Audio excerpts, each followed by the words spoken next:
Week 1 of college football is finally back, and we've got a marquee slate of games to bring to you. I'm Nathan Johnston here with my co-host Brad Hawkins and our special guest picker of Week 1, local real estate mogul and current student at the University of Georgia, Mr. Ross Whitworth. Ross, good to have you on the show, man. Thank you. Thank y'all for having me. Absolutely. Brad, as I mentioned a minute ago, a lot of key matchups this week, and we're going to start off with an absolute thriller. Thursday night, North Dakota State goes on the road to take on the Colorado Bison. This is an 8 o'clock kickoff on ESPN. Colorado currently favored by 10 points. I believe that dropped down from 17, Brad, if I'm not mistaken.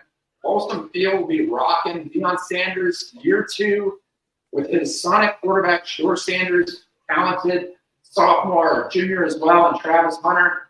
Brett, give us your take, a preview on this game, and what are you expecting from both of these teams in Week 1? Yeah, absolutely. So I want to first start off by saying with North Dakota State, of course, this is a program that has historically for so many years just been so dominant in FCS and, you know, multiple national championships. And, of course, they lost their head coach, Matt Entz, to become the linebacker coach at USC. Nate, we talked about that move here on Break the Huddle in the offseason, but really a big move. Coach Entz really had a good thing going at North Dakota State, and they hired Wyoming offensive coordinator Tim Polasak, who used to coach at North Dakota State. So, you know, he's been away from the program for of course, a few years, but I think the transition is going to be really easy. For North Dakota State, their big focal point is quarterback Cam Miller. It just seems like North Dakota State always has a very good, reliable quarterback, and I think Cam Miller is going to bring that.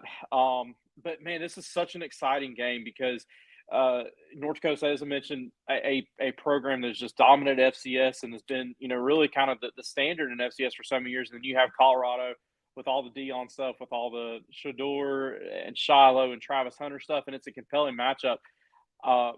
I want to focus on, you know, this wide receiving core because you feature, of course, Travis Hunter, maybe the most explosive playmaker in America, Jimmy Horn, who is a very good playmaker, and then, of course, Vanderbilt transfer Will Shepherd, who, for, you know, as bad as Vanderbilt was, he made a lot of big plays.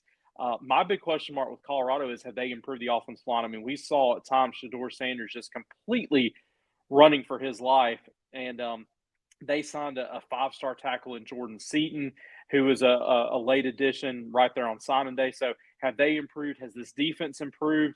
You know, that's going to be the big question. And you know, there's a lot of hype around Colorado because of Deion, but, you know, honestly, they went 4-8 last year. They got blown out a lot. So I think it's interesting. My prediction for this one before I hand it over to you guys is I'm going Colorado in an extremely close. And I mean, I think you're talking, you know, 38-35 kind of game. I think it's going to be a shootout. I think there's going to be a lot of points scored. And it just simply comes down for me that I think Colorado has a few more athletes that North Dakota State doesn't. So I'm going to take the Buffaloes in a single score game on Thursday night. Wow, that's a great pick, Brad. I'm going to turn it over to our guest picker now, Ross. You know, we heard what Brad said about roster return for both of these teams.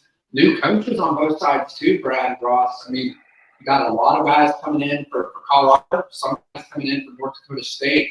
This is a prime time matchup, no pun intended. Ross, I'll turn it over to you. Thoughts on this game and who do you have winning this? Well, as Brad mentioned, North Dakota State's always got good quarterbacks. They've had Carson Wentz, Trey Lance. They got Miller this year. And at some point, camaraderie and chemistry has to be something. And it's just very hard for a team just to continue to turn over their roster year after year. And that's what Colorado is seemingly ending up doing with Deion coming in. And they've got virtually an entire new starting offensive line. They've got virtually an all-new defense. And it's just going to be very interesting to see how all this is going to play to give a very close-knit North Dakota State team who continues to be able to have a productive offense. They got a quarterback who is mobile. He's going to be able to evade the pocket some.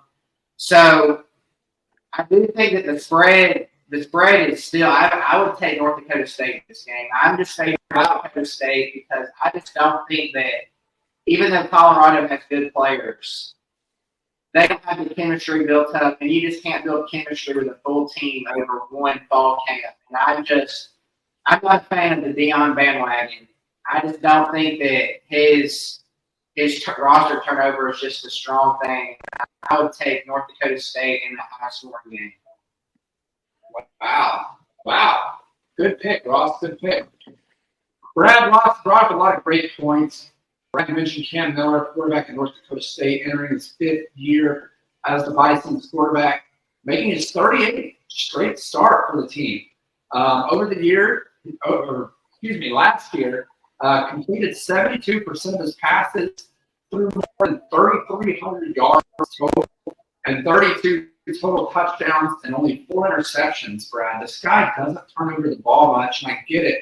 It's against FCS competition, but talk about FCS teams, multiple games throughout the year. Last year, Brad, we talked about South Dakota State, talked about Montana, a lot of other schools. It's not easy playing in that FCS conference when it comes to the big boys.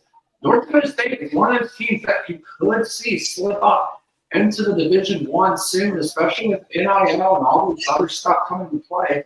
I wonder what North Dakota State athletic department is thinking heading into the next 5 to 10 years. On the other side, you got Colorado. We know what Deion's all about. Shedeur Sanders going to be a top 10 draft pick in the 2025 NFL draft. Sanders is hoping to build off of what he built last year, completing 69% of his passes for 27 touchdowns and only 3 interceptions. Both of these quarterbacks, Brad, they don't turn the ball over much, and I get it. Look, people are going to say it's not FCC, it's not Big Ten competition. Well, these are 2 heavyweight programs in their own rights in terms of competition, in terms of what they have on their roster. And in the end, I'm going to go, well, I think North Dakota State gets it done in a close one. To your point, Ross, I think it's going to be a high-scoring game. Take the over. But this spread has dropped from 17 to 10 for a reason, Brad. And I'm willing to eat crow, as you say, Brad, on the show. If Colorado comes out and swings head right off the bat. Brad, I honestly think that maybe North Dakota State has better depth on the offense and defensive line. I know that sounds crazy, but it's the honest truth. Colorado built better up front, but over the course of the game, I wonder how they hold up, and that's why I'm going to take the North Dakota State Bison in a close upset. Give me the North Dakota State Bison. That's a wrap for today. Be sure to subscribe down below, like this video, and share it with your friends. Check out squadblitz.com, our friend who has partnered with us for college football fantasy. You want the best fantasy football in all the country? Check out squadblitz.com for further details. You can join our league. I think it's full right now, but we might open it back up for week 2. We'll see you next week. It's time to break the hub.